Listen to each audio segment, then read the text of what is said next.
Nous voici donc dans la partie 2 du chapitre précédent. Je dois vous avouer que j'ai complètement oublié à quel chapitre on en est. Je crois que c'est le chapitre 2, partie 2. En tout cas, je vous laisse découvrir la partie 2 de cette série Netflix qui est ma vie. Je me rappellerai toujours de cette nuit que j'avais nommée comme la nuit la plus horrible de ma vie. Et en fait, non, c'était pas ça. La nuit la plus horrible de ma vie, c'était quelques années après, mais à ce moment-là. En tout cas, il n'y a pas très longtemps, je pensais que c'était celle-ci. En fait, on faisait des spectacles donc pour les enfants, les comités d'entreprise. J'ai pas précisé, mais on faisait des spectacles comme Mary Poppins, comme Charlie la chocolaterie. Attendez, mon store vient de se mettre en route. Voilà. Des spectacles comme Harry Potter, enfin voilà, on faisait vraiment Aladdin, tout ça.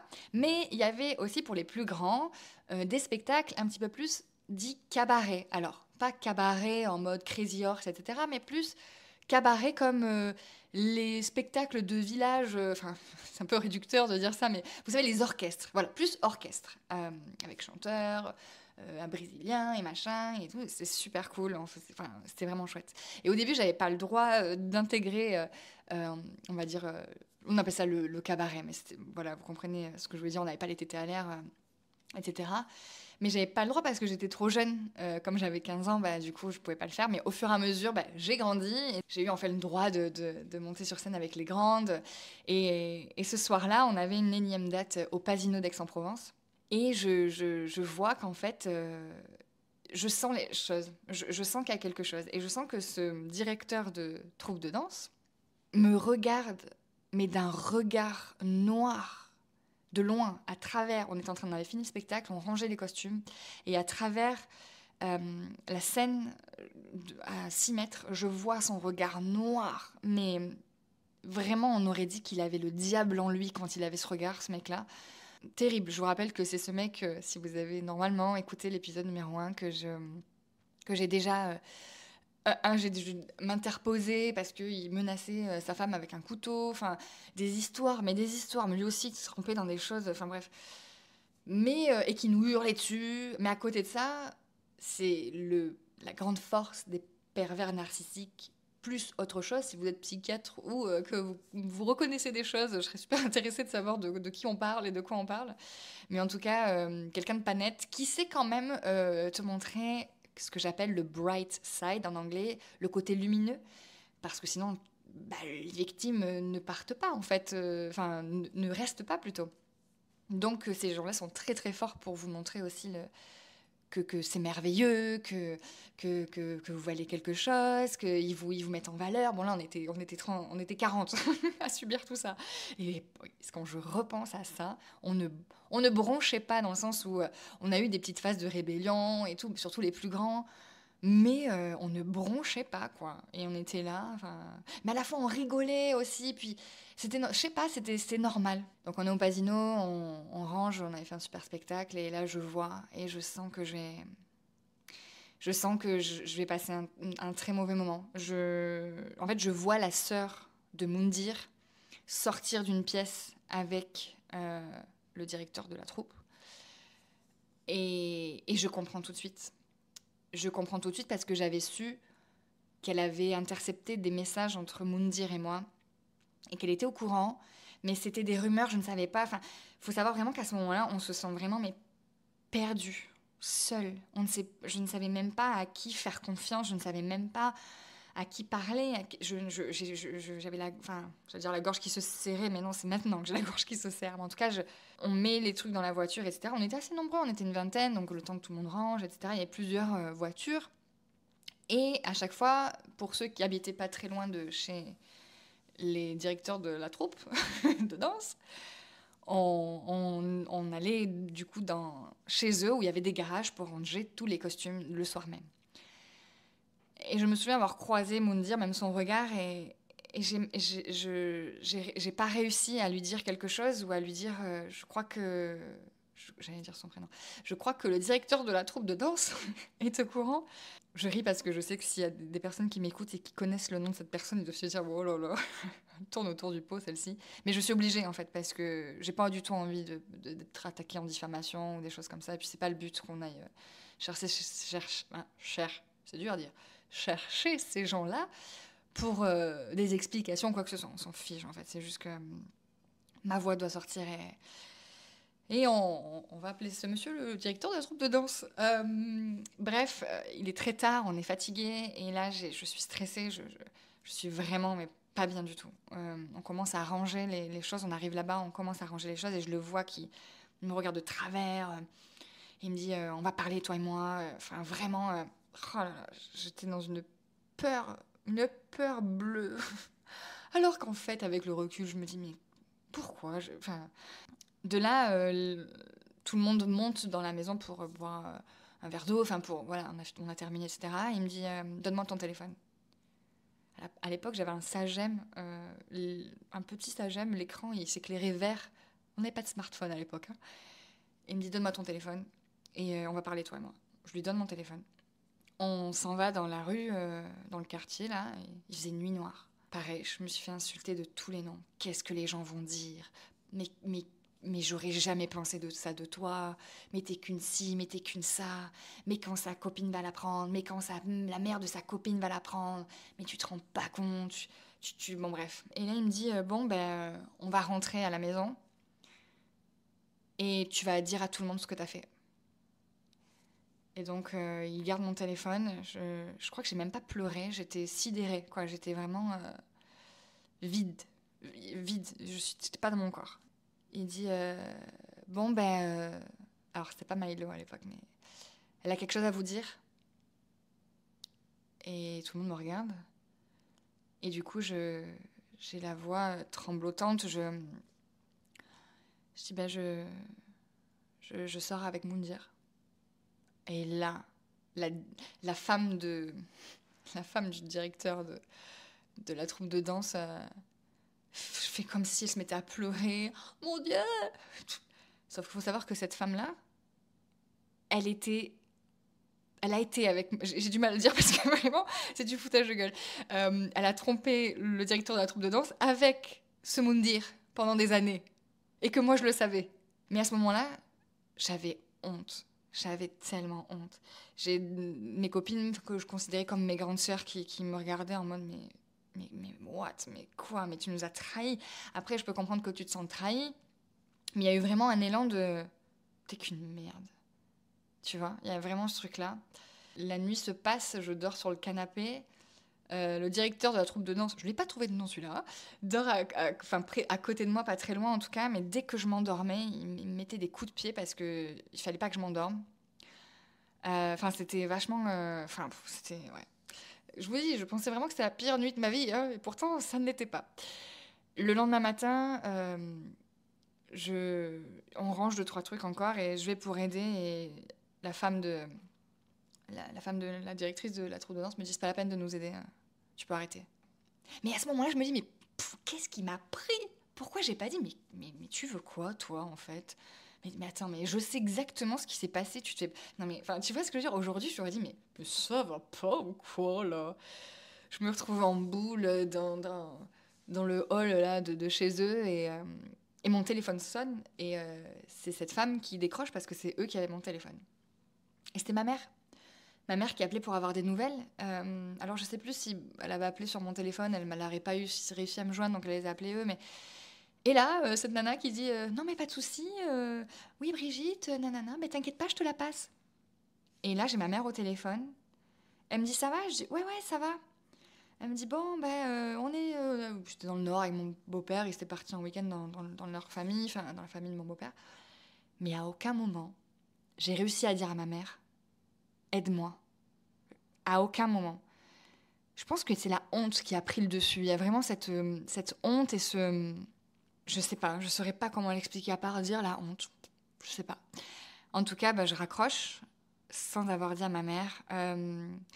Et là, justement, le directeur de la troupe de danse... Désolée, je vais être obligée de rigoler, mais ça me fait du bien, en fait. Ça me fait du bien de ne pas en parler en mode drame, voilà, de pas être dans le truc victimos, voilà. Et en fait, il me dit, bah, Moundir va arriver, on va te ramener chez toi et on va le dire à ta mère. Et là, je le regarde et je lui dis, mais ma mère, elle est pas là. Et donc, je sais plus exactement comment ça se commence voilà, ça se goupille, mais il arrive et il m'emmène. Donc se retrouve dans la voiture Moundir, le directeur de la troupe de danse et moi derrière. Et faut savoir juste qu'avant de descendre, et en fait Moundir est arrivé, il ne m'a pas adressé la parole. Il joue au ballon dans la cour et j'ai même pas réussi à lui.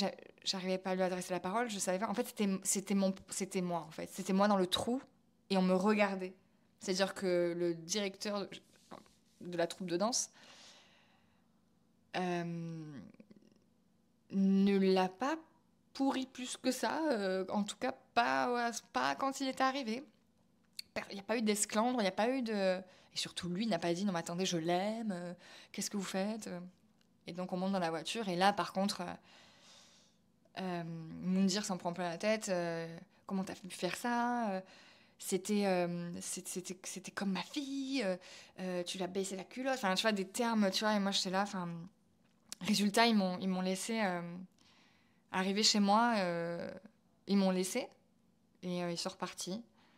Et j'étais toute seule chez moi. Et là, j'étais un peu en panique. Je savais plus trop quoi faire. Je sais que ma mère est arrivée le lendemain. Je ne me rappelle plus si je lui ai raconté. Je ne me rappelle plus. Je ne sais plus exactement tout ce qui s'est passé juste après.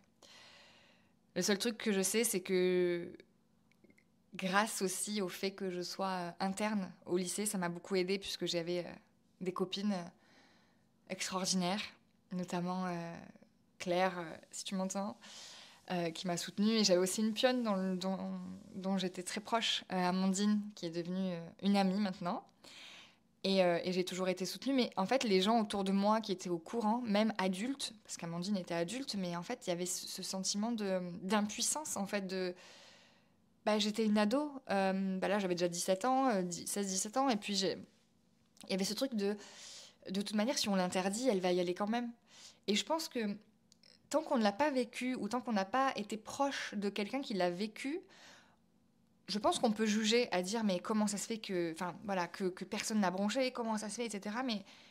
Mais vraiment, même dans les, comment dire, dans les relations d'après que j'ai eues, notamment à Barcelone, il y a des gens qui étaient quand même là, présents, quand tu vis des choses comme ça. Moi, j'en étais en colère après certaines personnes plus tard, parce que je me dis, mais vous m'avez pas aidé, en fait. Des gens qui étaient là, des amis qui étaient là, je parle de Barcelone. Mais en vrai, je pense qu'ils sont dans le même état que toi, en fait. Alors, pas autant, mais je pense qu'il y a vraiment ce truc de déni, de peur, tu vois, il y a tout ça qui se mélange. Et pour finir enfin, ouais, ça c'est pas vraiment fini, mais en fait, comment ça s'est terminé? C'est que là, c'était pas tout à fait terminé. Pensez-vous que Moundir, après cet épisode-là, où tout le monde a su et que je me suis fait rembarrer comme une merde, et que finalement, bah, du coup, moi, j'étais interdite de venir dans la troupe de danse. Pensez-vous bah, du coup, qu'il m'aurait plus contacté ou que non, non, non, non, mais non, c'est pas grave, t'inquiète pas, moi je t'aime toujours, moi je suis là pour toi. Donc ça a encore plus renforcé l'indépendance, non, la dépendance affective que j'avais envers lui. Parce que lui, il était là pour moi. Lui, il me comprenait. Et pendant, je crois, 6 mois, j'ai plus de nouvelles des gens de la troupe de danse, de toute cette équipe du groupe, jusqu'au jour où le fameux directeur, ça me démange de le dire son prénom, c'est pour ça que je souris, m'appelle. Alors je vous assure que c'était vraiment un canular, quoi. C'est que je reçois un appel. Je vous rappelle quand même que je suis une ado, j'ai 16-17 ans. Et là, je dis allô, allô, et il n'y a rien au bout du fil. Et j'entends comme une conversation, comme si il m'avait appelé sans faire exprès. Vous voyez ce que je veux dire quand t'appelles quelqu'un que t'as pas fait exprès? Et donc je rappelle. Il me dit oui, allô, ah, mais comment tu vas et tout, ben pourquoi tu m'appelles? Mais enfin, c'est toi qui viens de m'appeler. Tu vois ce truc-là? Ça, c'est malsain. Ça, c'est toxique. Sur le moment, moi, j'avais pas la jugeote pour voir clair. Croyez-moi que maintenant, les situations toxiques, les gens toxiques, à 30 ans, je les reconnais, mais à 1 milliard de %. Mon hypersensibilité à un radar, à connard, un radar à gens toxiques qui est surdéveloppé. Alors, je peux encore me tromper, hein, je dis pas que j'ai la science infuse, mais en tout cas, J'en ai vécu des choses. Je peux vous le dire que les red flags, je les vois mais à 1000 kilomètres. Bref, je vous la fais en 1000, je réintègre la troupe, mais je suis toujours avec Moundir, mais personne ne le sait. Ça dure une année encore, je pense. Et un jour, arrivé à la salle de danse là-bas, je vois que tout le monde pleure. Je vois il s'est passé un drame. On dirait que quelqu'un est décédé. Vraiment, il y a des gens qui hurlent, il y a une quarantaine de personnes sur place, mais c'était un grand espace. Vraiment, imaginez un grand espace avec jardin et tout, et puis je vois il y a des salles de danse et tout. Enfin, et puis, pareil, je sais pas trop ce qui se passe. Et là, on me dit, Moundir a été interpellé par la police. Alors, je sais plus si c'était déjà fait ou c'était en cours, parce qu'en fait, des parents ont porté plainte contre lui. Des parents de mineurs avec qui il était en couple depuis plusieurs mois, années. Parce qu'en fait, je pense qu'on était une dizaine à être sous sa poupe, à être détourné, si on peut appeler ça comme ça. En fait, ce qui s'est passé, c'est que ce fameux Moundir, comme il était prof de danse Après, c'est mon interprétation, mais c'est l'interprétation quand même de beaucoup de personnes. Il était prof de danse dans cette association, dans ce truc, le soir, les cours du soir. Et en fait, un jour, il a avoué, il a déclaré, il a décidé, décrété, qu'il allait ouvrir son école. Le directeur de la troupe de danse, il n'a pas trop kiffé.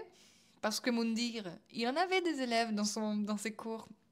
Alors si le directeur de la troupe de danse m'écoute, peut-être que ça résonne en lui, et qu'il se dit quelle maline. En tout cas, c'est comme ça qu'on l'a interprété, et que lui s'est dit ah ouais, mais moi je sais ce que tu fais en fait. Donc il est allé voir tous les parents des filles avec qui il savait, parce qu'il le savait, avec qui il avait des relations, et il est allé faire avouer les filles à leurs parents. Sauf que les parents, forcément, ils ont pété les plombs. Et qu'il y a des parents qui ont voulu... Moi, j'ai eu des nouvelles de Moundir quelques jours, ou bref, semaines, je ne sais pas, après, en pleurs, en me disant il faut que tu m'aides, il faut que tu m'aides, il faut que tu sois là. Et même le directeur de la troupe de danse m'a dit il faut que tu sois là pour lui, parce que là, ce qui va se passer... En fait, il jouait double jeu, le directeur de la troupe de danse. D'un côté, à lui, il lui disait t'inquiète pas, je gère les parents. Sauf qu'en fait, gérer les parents, ça voulait dire je les emmène un par un au poste de police, ce qui est génial, hein, ce qui est un acte de bravoure. Je n'ai pas les mots, mais c'est un acte quand même responsable. Et sauf quand tu fais la même chose toi aussi.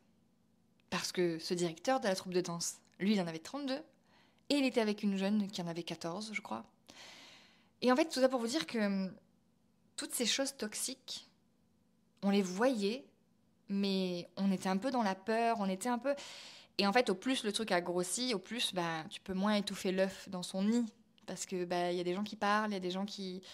Il y a même des adultes qui étaient au courant, mais qui étaient impuissants, comme je vous dis tout à l'heure. Enfin, je pense qu'il y a peut-être des gens qui s'en sont voulus après coup. En tout cas, moi, c'est sûr que je m'en étais pris plein la tête. J'ai été rejetée, on aurait dit, tu sais, dans Le Roi Lion, la trahison, disgrâce. C'était vraiment ça. Je le prends vraiment à la dérision, mais c'était vraiment ça. Hein. Je me suis même fait frapper par la sœur, justement, de Moundir, qui m'a mis une gifle devant tout le monde. Et j'avais rien dit, parce que je me disais que je le méritais. Finalement, Moundir a été interpellé, mis en examen. Je ne sais pas exactement comment le procès s'est passé, parce que je vous avoue que c'était il y a 15 ans maintenant, plus même. Moi, je sais plus. Bon, lui, il saura vous dire, si jamais il passe par là. Oui, parce que j'ai eu des nouvelles il n'y a pas très longtemps, mais ça, je vous en parlerai dans un autre épisode, où il me dit qu'il est très fier de ce que je deviens. Et je lui ai répondu très clairement qu'aujourd'hui, j'avais une mission. C'est que toutes les femmes que je rencontre s'aiment d'un amour inconditionnel, et que plus aucune femme de ce monde ne tombe sur une énergumène pareille comme lui. Je vous expliquerai mieux dans un autre épisode. Sinon, il faudrait 3 heures pour parler de lui. Et franchement, est-ce qu'il mérite 3 heures d'épisode de podcast? Je ne crois pas. Voilà, je ne crois pas qu'il mérite ça. En tout cas, moi, j'ai besoin de ça. Bien évidemment, je suis restée encore avec lui pendant 1 an. Ça m'a paru super long, mais 1 an et demi encore après tout ça.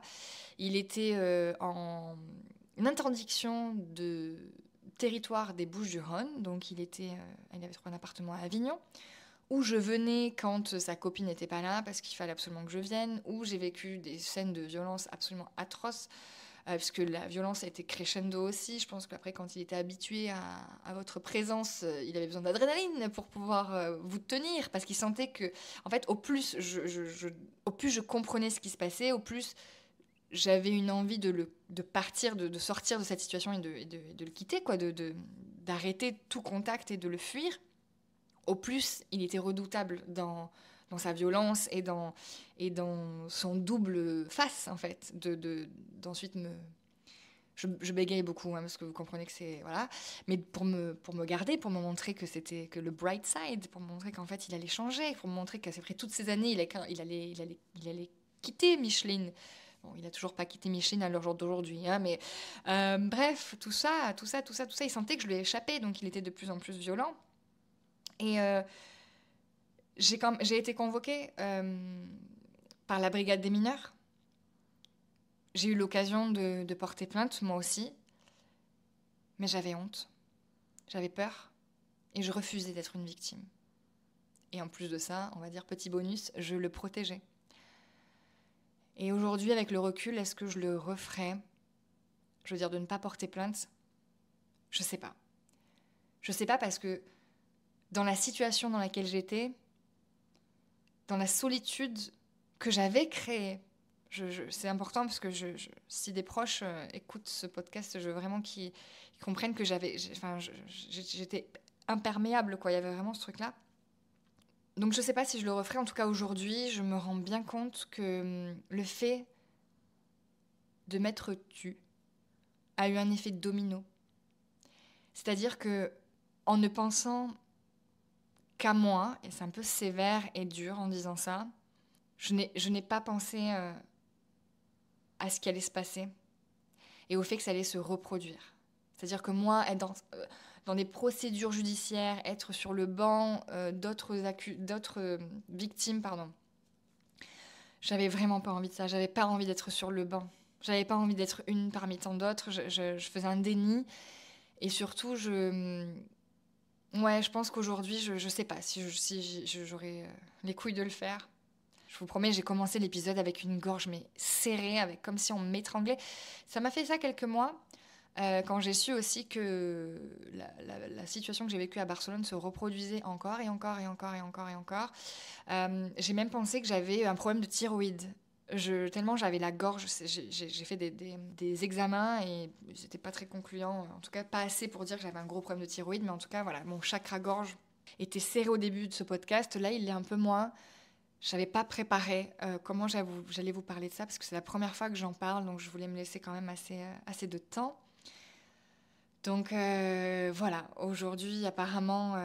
donc oui, pardon, j'ai oublié de vous dire quand même, je m'en suis défait de cette personne, de cette sangsue, de cette crotte sous le pied, cette grosse merde. Je m'en suis sortie, je sais même pas vous dire comment, je crois que c'est retombé comme un soufflet. Je crois qu'en fait, à force de m'éloigner, au fur et à mesure, il a dû trouver d'autres victimes, d'autres personnes à vampiriser. En tout cas, je sais que d'autres de ces victimes ont émergé. Certaines ont écrit même un livre, je crois.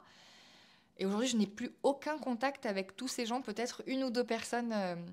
Après, c'est la vie qui fait que voilà, qu'on n'a pas l'occasion de se voir. Mais en tout cas, toutes ces personnes de ce groupe de danse à Marseille, c'était juste génial, quoi. On a vécu des choses ouf.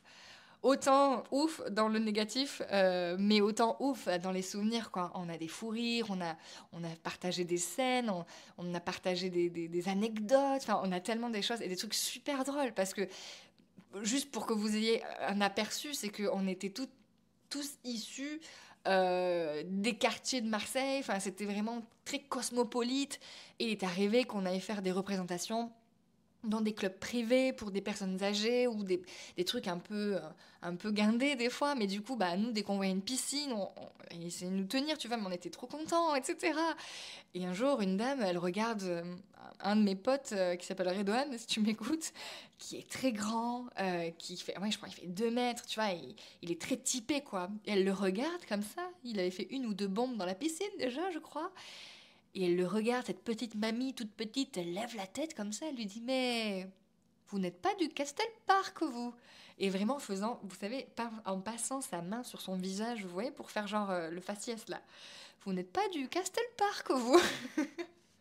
Bref, c'est pour dire que même dans les souvenirs qui sont douloureux, il y a aussi des souvenirs qui sont super. Même avec Moundir, j'ai eu de super souvenirs. J'ai vécu des choses super chouettes. C'était un grand enfant. Euh, mais c'est sûr que ça n'a pas de poids comparé à tout ce que j'ai vécu. Et ça ne minimise en rien ce que j'ai vécu. Ça ne minimise en rien ma parole.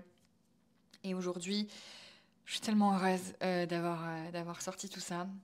Je sais pas ce qu'on va en faire, je sais pas, mais en tout cas, c'est là. Merci de m'avoir écouté pour cet épisode 2. On se retrouve dans l'épisode 3, dans un chapitre un petit peu plus gai de ma vie. Ou en tout cas, je vais vous raconter comment est-ce que je suis devenue professeure de danse, comment est-ce que j'ai réussi à réaliser mes rêves, comment j'ai réussi de me relever de tout ça, parce qu'effectivement, vous imaginez bien qu'après être passée sous un rouleau compresseur pendant 3-4 ans, psychologiquement c'était assez dur, mais j'ai toujours eu cette force un peu solaire, cette résilience, ce déni peut-être qui fait que c'est pas ça qui m'a fait le plus souffrir dans ma vie. En tout cas, l'après de cette relation ne m'a pas fait le plus souffrir. Le pendant, certaines de mes amies vous diront que j'étais dans un état liquide, quoi. J'ai vraiment eu des épisodes d'hystérie. Enfin, ouais, c'était complètement dingue. Donc, on se retrouve dans le prochain épisode. Je suis partie aux États-Unis.